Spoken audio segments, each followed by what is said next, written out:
En este canal hemos visto películas que prometían mucho, pero que por distintos factores jamás llegaron a completarse. Pero ningún ejemplo es tan devastador como el de Thief and the Cobbler. Una película de animación que le llevó a su responsable más de 30 años de sudor y rechazos y que terminó de la peor manera imaginable. Estos videos están hechos gracias a mi curso de guión cinematográfico, quédense para un descuento al final del video. Para conocer la intimidad de esta epopeya de lucha y amarguras es indispensable meternos en el cerebro y el alma de su ideólogo, Richard Williams. Quizás no les suene el nombre de entrada, pero para que se hagan una idea, él estuvo a cargo del equipo de animación de Quién engañó a Roger Rabbit y también escribió el libro que sería la Biblia de todo estudiante de animación. Nacido en Toronto, Williams siempre desbordó de imaginación. Su madre solía leerle Las Mil y Una Noches. Aquellas historias con héroes, villanos y fantasía marcaron su vida y su obra. También de niño quedó impactado por Blancanieves y los Siete Enanitos. Aquellos primeros estímulos lo impulsaron a dibujar y después a querer animar dibujos. Ya de adulto se mudó a Londres para trabajar animando avisos publicitarios. También hizo sus primeros cortos. En aquellas creaciones demostró un perfeccionismo extremo que se volvería su sello. No temía demorar horas en probar nuevas técnicas o pulir las ya existentes. Así llegó a crear anuncios publicitarios que se diferenciaban del resto y ganó centenares de premios. Si bien se hizo conocido por entregar los proyectos tarde debido a su desquiciada atención al detalle, sus resultados eran intachables, por lo que también fue llamado para animar las secuencias de créditos de What's New Pussycat y Casino Royale, entre otras películas. Pero ya deseaba hacer él mismo un largometraje animado, y tenía un proyecto en mente. Para 1964, Williams había creado su propia empresa de animación y a través de Omar Ali Shah, uno de sus gerentes comerciales, descubrió los cuentos de Nasruddin, un personaje del folclore musulmán que lo cautivó y le recordó su devoción con Las Mil y Una Noches. Shah y su hermano convencieron a Williams de que ilustrara unos libros que ellos habían creado sobre Nasruddin y hasta le sugirieron hacer una película basada en el personaje. A Williams no solo le encantó la idea, se convirtió en su razón de ser. Al principio no acudió a ningún estudio, la produciría él mismo, usando el dinero que ganaba con los encargos. Así tendría la libertad para hacer el film que él quería. De hecho, estaba determinado a realizar la película animada más revolucionaria de todos los tiempos. Para eso usaría técnicas de animación en perspectiva y con movimientos de cámara.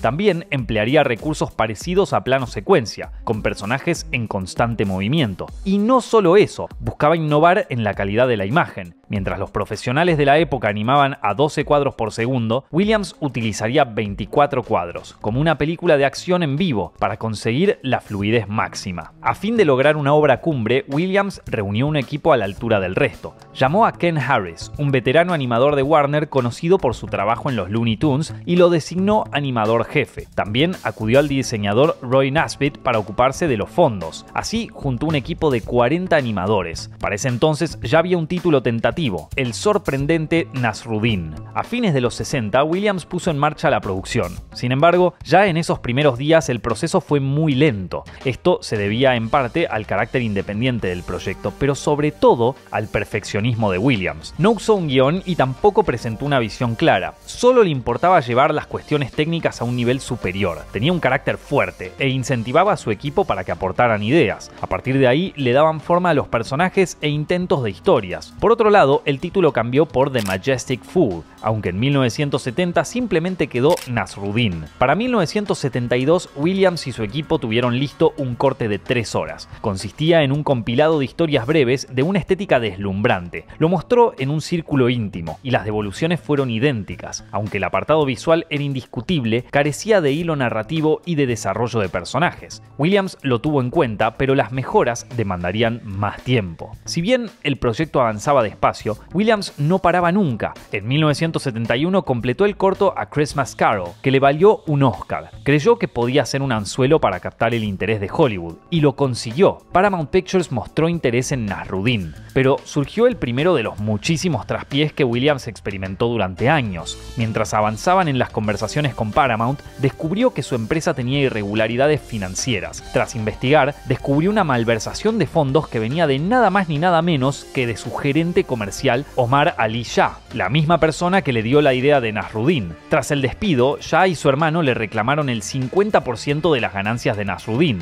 Esta disputa escaló al punto de que la hermana de los Shah también se unió al reclamo, siendo que ella había traducido los libros de Nasruddin en los que Williams basó sus ilustraciones y consideraba consideraba que a ella también le correspondía una parte. Obviamente, después de tanto conflicto, Paramount se retiró de las negociaciones por el proyecto y Williams tuvo que negociar para mantener los derechos de los personajes. Esas disputas podrían haber sepultado el proyecto, pero Williams no se rindió. Recuperó los derechos de algunos personajes a cambio de no usar el nombre Nasruddin. Para 1973, a casi 10 años de iniciado el proyecto, anunció que este seguiría en marcha. También tomó en cuenta las críticas que recibió sobre la falta de guión en la película, por lo que contrató al guionista Howard Blake y a Margaret French, quien también era su esposa. Y es que por más que la estética del film fuera increíble, un guión bien trabajado es indispensable. Por eso quiero aprovechar para recomendarles mi curso de guión, que ya es uno de los mejores puntuados en todo internet. Al igual que Williams, yo muchas veces prioricé lo estético por sobre lo narrativo, y no fue hasta que aprendí estos fundamentos de escritura que logré vender mi primera serie a una plataforma. En el curso también comparto experiencias prácticas que aprendí haciendo desde cortos hasta series en plataformas. Toda la información está en la descripción y con el código de ZEPFILMSYT al finalizar tu compra obtenés un 20% de descuento. En fin, Williams entendía que el guión era importante y tomó el primer corte de Nasruddin como punto de partida para escribir un texto más accesible, con diálogos refinados y la influencia de Charles Chaplin y otros comediantes del cine mudo. La decisión más radical fue reemplazar a Nasruddin por un zapatero torpe. El guión llevó como título Tin Tak. La historia transcurre en una ciudad árabe gobernada por el rey Nod. Tiene una hija, la princesa Yum Yum, y Anwar, un visir o asesor político que no es lo que aparenta. Los peligros se avecinan, hasta que surgen dos antihéroes mudos, Tak y el ladrón. Con el guión listo, Williams se rodeó de más animadores veteranos y buscó al elenco de voces. Para el rol de Anwar, el visir, lograron conseguir al legendario Vincent Price, por entonces asociado al cine de terror. Pero una vez más, la preocupación del director por la excelencia hizo que el proyecto caminara despacio. Volvió a revisar el guión y ordenó ajustes. No quería seguir el modelo narrativo de Disney. Pretendía historias que se unieran recién en el final. En esta etapa también cambiaron los nombres de algunos personajes. Anwar pasó a llamarse Zigzag.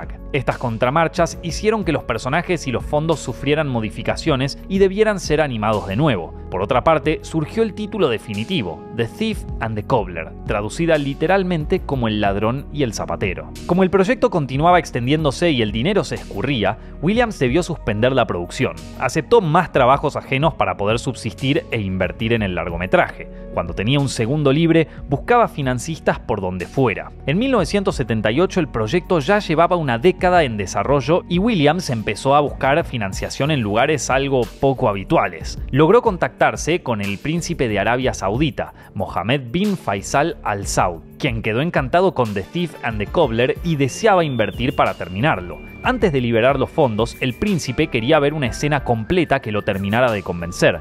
Para eso, le dio al director $100.000. Williams y su equipo trabajaron arduamente en una secuencia de 10 minutos. Era uno de los momentos más impactantes del film, con una máquina de guerra y otros recursos que evidenciaban su destreza visual. Aquel fragmento podría haber salvado a The Thief and the Cobbler, pero no fue así. Williams otra vez se retrasó y además se pasó de presupuesto. Costó $250.000. El príncipe lo tomó como un acto de irresponsabilidad y se alejó. A esta altura puede que se pregunten hasta qué punto era tan perfeccionista Williams. Para que se hagan una idea, esta escena que muestra al visir Zigzag mezclando unas cartas dura menos de 20 segundos, pero tardó meses en hacerse, ya que cada carta individual fue animada por separado. Cuando Williams vio el resultado final, quedó disconforme con los colores de las cartas, por lo que, con la tecnología de aquella época, la escena tuvo que volver a pintarse desde cero. Y otra vez el proyecto volvía a quedarse sin dinero. Pese a todo, Williams no bajó los brazos. Retomó la rutina de aceptar encargos para mantenerlo a flote y pagarle a su equipo.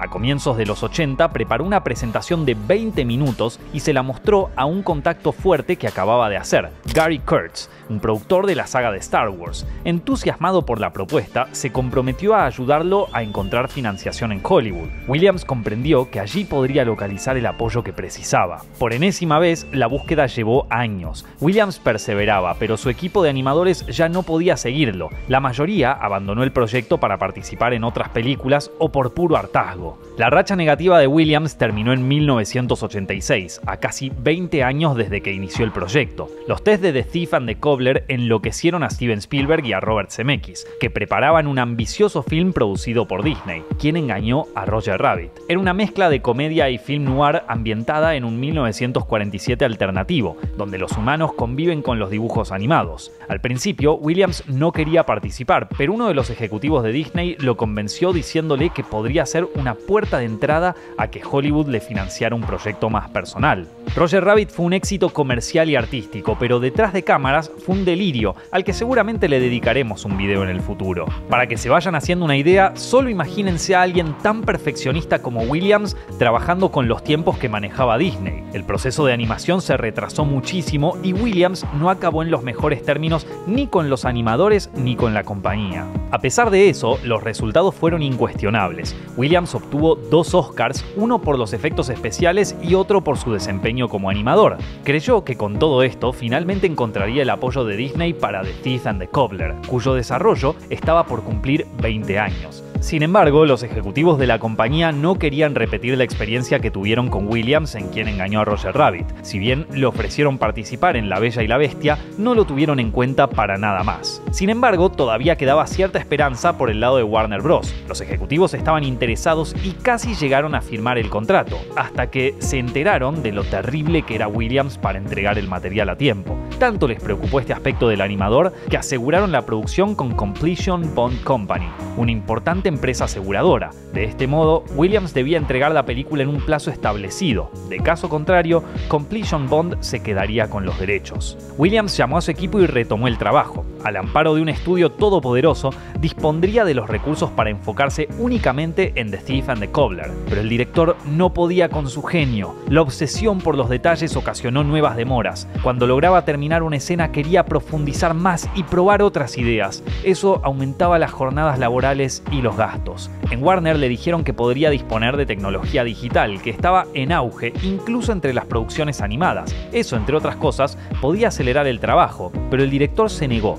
Insistía con un método de la vieja escuela, 100% analógico. El clima empeoró cuando Williams y Warner se enteraron del largometraje animado que Disney iba a estrenar en 1992, Aladdin, una historia que también se inspiraba en la cultura persa. Como una broma del destino, allí trabajaban varios de los animadores que habían acompañado al director en los inicios de The Thief and the Cobbler. Como resultado, el director sintió la presión de terminar el film cuanto antes. Esto no sucedió. Debía tenerlo listo en 1991, pero dijo que faltaban 15 minutos y pidió otros 6 meses. Warner le dio una última oportunidad y se los concedió. Williams apenas pudo mostrar un corte incompleto y descuidado. Esto cansó a los ejecutivos, que aplicaron la cláusula con la aseguradora. La película quedó en manos de Completion Bond Company. El director no pudo impedirlo, aunque quiso seguir a bordo. Las nuevas autoridades no pensaban lo mismo. En mayo de 1992 lo despidieron sin culpa. Luego de casi 30 años de trabajo,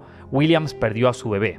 Aún así, trabajó hasta las últimas consecuencias. El último día permaneció en su estudio, animando a mano. Cuando llegó la hora de cerrar, debieron obligarlo a salir. Ya sin su creador, The Thief and the Cobbler tuvo un proceso de producción acelerado. La compañía le encomendó la dirección a Fred Calvert, un animador que venía de la televisión. Le ordenaron trabajar rápido y abaratando costos. Para llegar al gran público tenía que asemejarse a las taquilleras producciones de Disney. Como un soldado, Calvert subcontrató personal extranjero, eliminó buena parte de lo hecho por Williams, convocó a otro elenco de voces y agregó canciones. Le tomó 18 meses completar el film. Gracias a la empresa Allied Filmmakers, fue estrenado comercialmente en septiembre de 1993 en Australia y Sudáfrica, y con nuevo título, The Princess and the Cobbler. Resultó un fracaso absoluto. Tanto la crítica como los escasos espectadores la acusaron de copiar a Aladdin, que había sido un gran éxito, una cruel ironía del destino. El recorrido de The Thief and the Cobbler pudo haber concluido ahí, pero tuvo otra chance. En 1994 fue adquirida por Miramax, por entonces subsidiaria de Disney. Sí, la película terminó siendo parte de Disney. El por entonces mandamás de la empresa era Harvey Weinstein, a quien le dedicamos un video por sus escándalos. Bajo su supervisión, la película fue reeditada y se agregaron voces en off a los personajes, que eran mudos. También añadieron más canciones para parecerse más a Aladdin. Esta nueva versión llegó a los cines en agosto de 1995, con el título de Arabian Night. Aunque tuvo alguna crítica positiva, volvió a ser un fracaso. La edición en DVD tampoco funcionó, y muchas copias fueron regaladas con cajas de cereales de una empresa canadiense. Tras una producción que demandó 28 años, The Thief and the Cobbler tuvo un recorrido desastroso. Nadie lo lamentó más que Williams. Abatido por la experiencia, cultivó un perfil bajo, rechazó propuestas laborales y se concentró en dar masterclasses para animadores novatos. Raramente habló del proyecto en el que había dejado todo, aunque dijo que decidió no ver las versiones de Warner y Miramax. Murió en 2019 y pese al sueño incumplido, jamás perdió respeto entre colegas y fans. Con los años, The Thief and the Cobbler ejerció la fascinación que provocan las películas que jamás fueron realizadas o que nunca fueron estrenadas tal como las concibieron originalmente. Uno de los más fanatizados fue Gareth Gilchrist, un cinéfilo que también restauraba materiales audiovisuales. Obtuvo el primer corte que Williams le había enviado a Warner y recopiló las ideas del director. Así armó un trabajo al que tituló The Thief and the Cobbler, The Recobbled Cut. A su vez, las peripecias del film dieron pie al documental Persistence of Vision. The Thief and the Cobbler fue diseñada para ser un acontecimiento.